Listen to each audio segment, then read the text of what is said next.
Hi, good morning everyone. How's you all? Today we will discuss about the merits and demerits of cooperative society. I told you about the cooperative society. Actually, I'm going to use English in this video. Actually बच्चों की demand है कि मैं थोड़ा सा Hindi use करूँ, तो मैं इस वीडियो में थोड़ा सा आपको हिंदी में समझा रही हूँ. And I want your feedback also कि आप समझ में आ रहा है या नहीं, because in my previous videos मैं यूज़ कर रही थी इंग्लिश. वो इजी लैंग्वेज थी so that you can understand, but still if you have any problem then I can make the videos according to your demands. So first of all we will discuss about the merits of cooperative society कि क्या merits होते हैं, advantages क्या होते हैं cooperative society के. मैंने आपको बताया था कोऑपरेटिव सोसाइटी का मतलब क्या होता है कि जो सोसाइटीज़ हम म्यूचुअल बेनिफिट के लिए एस्टेब्लिश करते हैं, वॉलंटरली एसोसिएशन होती है, कोई भी कभी भी आ सकता है, कभी भी जा सकता है ऑर्गेनाइजेशन को छोड़कर, और at least 10 members should be required to form such type of organisation. अगर आपको कोऑपरेटिव सोसाइटी बनानी है तो आपको कम से कम 10 मेंबर्स आपके पास होना चाहिए, तभी आपकी कोऑपरेटिव सोसाइटी बन पाएगी. ठीक है, 10 से कम मेंबर्स में कोऑपरेटिव सोसाइटी नहीं बनती है. अब हम इसके फ़ायदे पढ़ेंगे. First one is ease of formation. अगर आप ईज़ ऑफ फॉर्मेशन का मतलब होता है कि इसको बनाना बहुत आसान होता है कोऑपरेटिव सोसाइटी को, क्योंकि बहुत ज़्यादा लीगल फॉर्मेलिटीज़ नहीं होती हैं. Just you have to register yourself. आपको अपने आप को रजिस्टर करना होता है under the Indian cooperative society act 1912.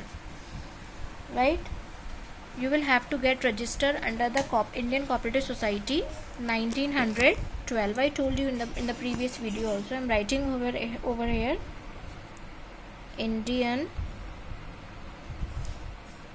Cooperative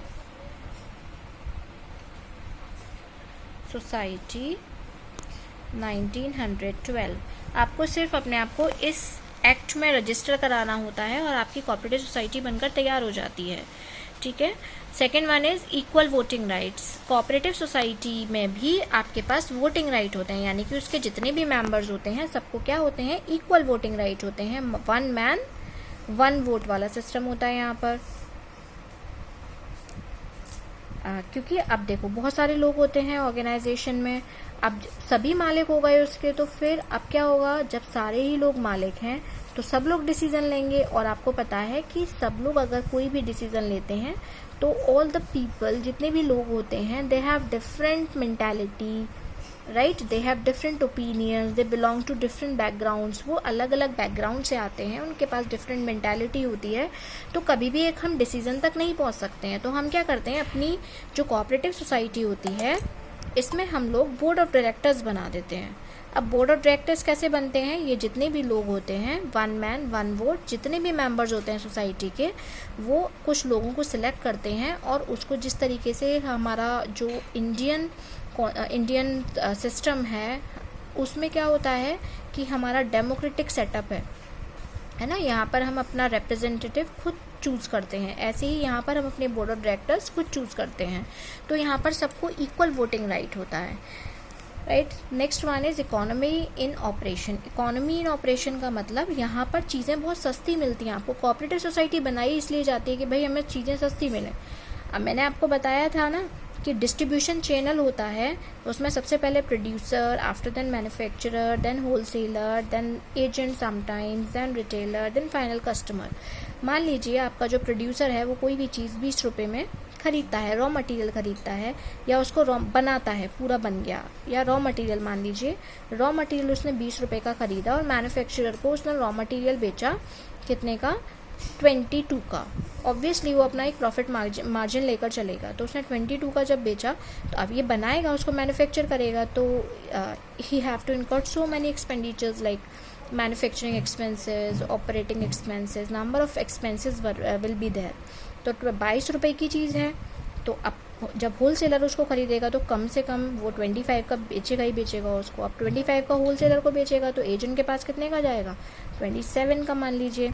retailer के पास कितने का जाएगा, 28 का मान लीजिए. और कस्टमर के पास आते आते वो चीज़ 35 की हो जाती है, क्योंकि ऑब्वियसली रिटेलर जो होते हैं वो ज़्यादा प्रॉफिट मार्जिन पे काम करते हैं.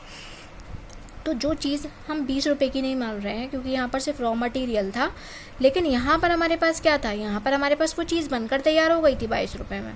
अब जब 22 रुपये में बनकर तैयार हुई है, हम मान रहे हैं 23 रुपये में तैयार हुई, वो चीज़ आपको 35 में मिल रही है मार्केट में, तो no one is going to get the thing from the market. So what is the main motive of cooperative society, मैंने आपको बताया था। हम क्या करते हैं, हम खुद की ऑर्गेनाइजेशन खोल लेते हैं, खुद की कोऑपरेटिव सोसाइटी खोल लेते हैं। उससे हमें क्या बेनिफिट होता है कि भाई जो चीज़ें हमें इतनी महंगी मिल रही थी वो इतनी महंगी नहीं मिलेंगी। अब मान लीजिए जो भी हम बना रहे हैं वो 25 में बन जाएगा, तो भी हमारे कितने रुपीज़ बच रहे हैं, 10 रुपीज़ हम फिर भी सेव कर पा रहे हैं। तो जितने भी मेंबर्स होते हैं हम उनको क्या करते हैं, वो चीज़ें सस्ते रेट्स में सेल आउट कर देते हैं। मेनली सबसे पहले हम मेंबर्स को ही सेल करते हैं, जो ऑर्गेनाइजेशन के मेंबर्स होते हैं। अब कोऑपरेटिव सोसाइटी में इकोनॉमी इन ऑपरेशन इसलिए होता है क्योंकि यहाँ पर चीज़ें सस्ती पड़ जाती हैं, क्योंकि in this cooperative society we eliminate the middle man. हम मिडल मैन को एलिमिनेट कर देते हैं। अब ये मिडल मैन है ना, wholesaler, agents, retailers. Manufacturer direct customer को सेल करता है। कस्टमर कौन होते हैं, the members of the society. तो वो चीज़ हमें कैसी पड़ जाती है, सस्ती हो जाती है वो चीज़। तो हम ये कहते हैं कि यहाँ पर जो भी ऑपरेशंस होते हैं वो बहुत सस्ते होते हैं, बहुत इकोनॉमी मतलब सस्ता मिल जाता है हमें, cheap and best. Next one is limited liability. यहाँ पर हर मेंबर की जो लाइबिलिटी होती है, अब कोऑपरेटिव सोसाइटी में जितने भी मेंबर्स होते हैं उनकी लाइबिलिटी जो होती है वो कैसी होती है, लिमिटेड होती है। मैंने आपको पहले भी बताया था कि जो जितना पैसा लगाएगा उसकी उतनी ही लाइबिलिटी होगी ऑर्गेनाइजेशन में। अगर ये लोग बाहर से कोई भी पैसा लेते हैं तो क्या होगा, अगर ये लोग पे नहीं कर पाती है कोऑपरेटिव सोसाइटी किसी भी कारण से, तो जो क्रेडिटर्स होते हैं वो इनके ऊपर किसी भी तरीके से पर्सनल प्रॉपर्टी के ऊपर क्लेम नहीं कर सकते हैं। जबकि पार्टनरशिप में, और हमने HUF में, और हमने किस में, सोल प्रोप्राइटरशिप में, तीनों में पढ़ा था कि जो creditors can claim over the personal property of the owners, but here this criteria, this thing will not apply, right? So limited liability is there in cooperative society. Next one is support from government. अब भाई हम cooperative society का काम कर रहे हैं, हमारी एक कोऑपरेटिव सोसाइटी है, तो definitely we are doing social service. और जब भी हम सोशल सर्विस करते हैं, अब सोशल सर्विस क्या है, सोसाइटी को सर्विसेज प्रोवाइड करना। अब हम जब सोसाइटी को सर्विसेज प्रोवाइड कर रहे हैं, डेफिनेटली गवर्नमेंट हमारा साथ देगी। तो government provide so many financial incentives to us, so that जिससे कि जो भी पैसा हमें प्रोवाइड करती है गवर्नमेंट, हम उसको यूज़ कर सकते हैं for the better expansion and growth of the cooperative society. Next one is limitations और demerits of cooperative society. First one is limited resources. I already told you in my previous video कि cooperative society में कोई भी बंदा मतलब एक fixed amount लेकर नहीं आता, जिसका जो मन होता है वो अपना पैसा लेकर आ जाता है। वॉलेंटरी एसोसिएशन है भाई, यहाँ पर we are not going to force you that you will have to bring 10,000, you will have to bring 1 lakh, then only you are able to join cooperative society. It is not like so, right? तो जब पैसा कम होता है इन लोगों के पास, तो इनके पास resources भी कैसी परचेज कर पाते हैं, ये कम परचेज कर पाते हैं। Next one is inefficiency in management. अब भाई बड़ी कंपनीज होती हैं, बड़ी कंपनीज बाहर से मैनेजर्स को हायर कर लाती हैं अपने यहाँ, तो उनका जो मैनेजमेंट होता है वो कैसा होता है, एफिशिएंट होता है, अच्छा होता है। एफिशिएंट का मतलब क्या होता है, जो रिसोर्सेज का बेस्ट पॉसिबल मैनर में यूटिलाइजेशन करना जानते हैं।